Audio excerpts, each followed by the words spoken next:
Alexander adjusted his tie. Another day, another dollar. He was just another face in the urban sprawl, a cog in the machinery of the city. His life was a monotonous cycle of work deadlines and microwave dinners, a far cry from the adventures he dreamt of as a boy. His apartment, filled with stacks of unread books, was a testament to his unfulfilled desires. He yearned for something more, a spark to ignite his soul. One rainy Thursday evening, as Alexander trudged home from work, he stumbled upon a peculiar sight. An old bookstore tucked away in a forgotten corner of the city beckoned him with its warm glow. He paused, a flicker of curiosity breaking through his usual apathy. He hadn't been inside a bookstore for years. Drawn by an unseen force, Alexander entered the shop. The air was thick with the scent of aged paper and leather, a comforting aroma that transported him to another time. He ran his fingers along the spines of forgotten classics, their titles whispering tales of bravery and wonder. He felt a sense of peace he hadn't realized he'd been missing. At the back of the store, nestled between towering stacks, lay a book unlike any other. Bound in dark leather, its cover was devoid of any markings, its pages whispering secrets on the wind. Alexander felt an irresistible pull towards the book, his heart pounding with anticipation. Its leather was cool beneath his fingertips. The book was surprisingly heavy, as if it held more than just pages within its embrace. As he traced its outline, it seemed to pulse with a faint energy, a subtle hum resonating deep within his bones. He knew, with a certainty that defied logic, that this book held the key to his heart's desire. He opened the book. The pages, crisp and yellowed with time, were filled with an elegant script he couldn't decipher. Strange symbols adorned the margins, their meaning as elusive as the whispers that seemed to emanate from the book itself. As he stared at the intricate markings, a tingling sensation spread through his body. The air crackled around him. The room began to spin, the shelves of books blurring into streaks of color. He felt a strange pull, a sensation of falling through time and space. Alexander gripped the book tighter, his mind reeling from the impossible spectacle unfolding before his very eyes. Then everything went dark. He awoke to the scent of pine and damp earth. Disoriented, Alexander sat up and looked around. Gone were the familiar confines of the bookstore. He found himself in a verdant forest, sunlight filtering through the canopy above. Towering trees, ancient and gnarled, reached towards the heavens, their leaves rustling in a language he didn't understand. He was alone. Panic welled up inside him, threatening to consume him. His heart pounded against his ribs, a drumbeat of fear in the stillness of the forest. He called out, his voice a thin thread of sound in the vast expanse, but only silence answered. He was a stranger in a strange land.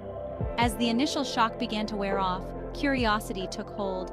The forest, though daunting, was also breathtakingly beautiful. Sunlight danced on the forest floor, dappling the undergrowth in shifting patterns of light and shadow. He felt strangely drawn to its depths. Clutching the mysterious book, his only companion in this unknown realm, Alexander rose to his feet. He had to find his way back. He had to find his way home. And days turned into weeks. Alexander, guided by instinct and necessity, learned to navigate the wilderness. He encountered fantastical creatures, some benevolent, others dangerous.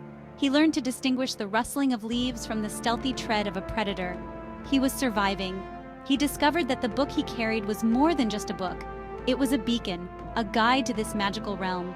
Its pages, when deciphered, revealed ancient prophecies and powerful spells. He was no scholar, yet the words seemed to flow into his mind, unlocking something deep within his soul. He encountered the inhabitants of this world, elves, dwarves, creatures of myth and legend.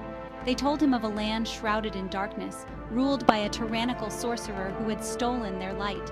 They spoke of a prophecy, of a stranger who would come to liberate them. Alexander, initially hesitant, felt a sense of purpose awaken within him. This world, vibrant and alive with magic, resonated with something deep inside him. He was no longer just a man adrift. He was needed. He embraced his role as a student, a learner in a world brimming with magic. An aged wizard, his beard long and white as snow, took him under his wing, sensing the potential that lay dormant within him. He taught Alexander the ways of magic, the ebb and flow of energy, the delicate balance between will and power. The training was grueling. Alexander spent countless hours meditating, honing his mind and spirit. He learned to control the elements, to conjure fire with a flick of his wrist, to summon winds with a whisper. He discovered a strength within himself he never knew existed. He faced his fears. He battled mythical beasts, their roars shaking the very foundations of the earth.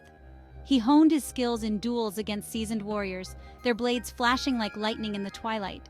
He learned the true meaning of courage, not the absence of fear, but the will to persevere despite it. Through it all, the book was his constant companion.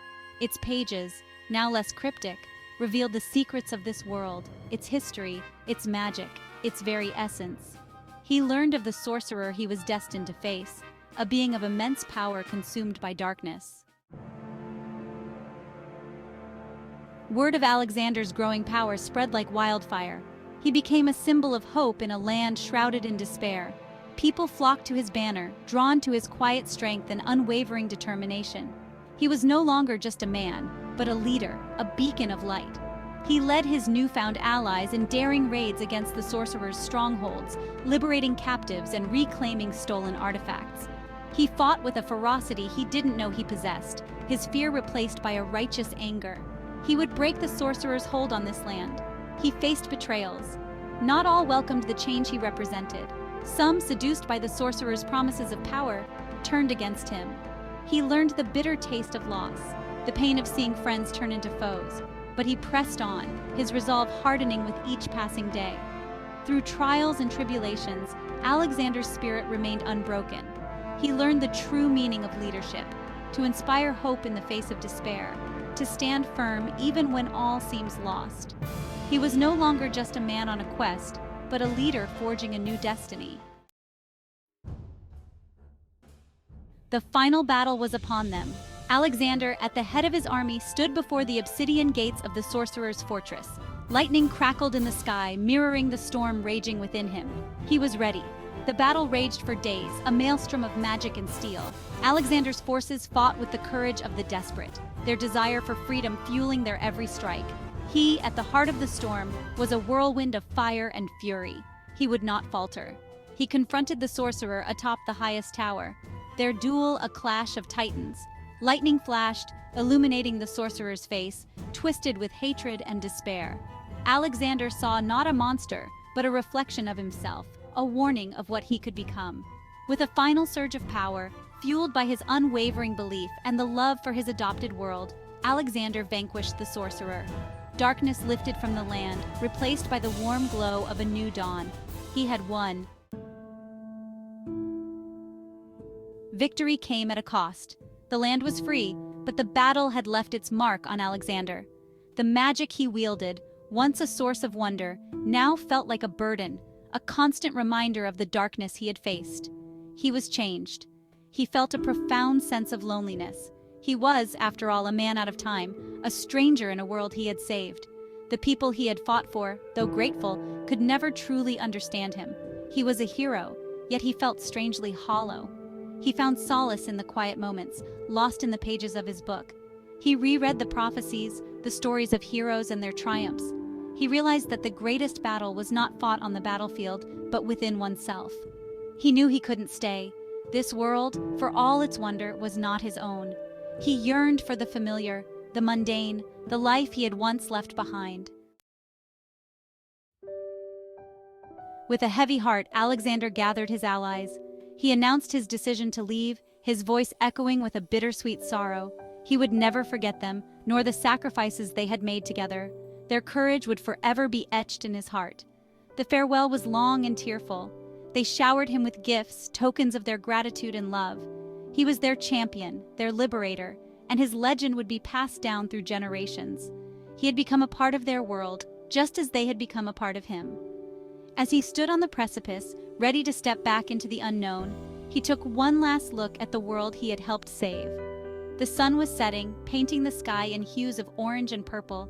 A new day was dawning, a day filled with hope and possibility. He smiled, a genuine smile that reached his eyes. He was leaving, but he was not empty.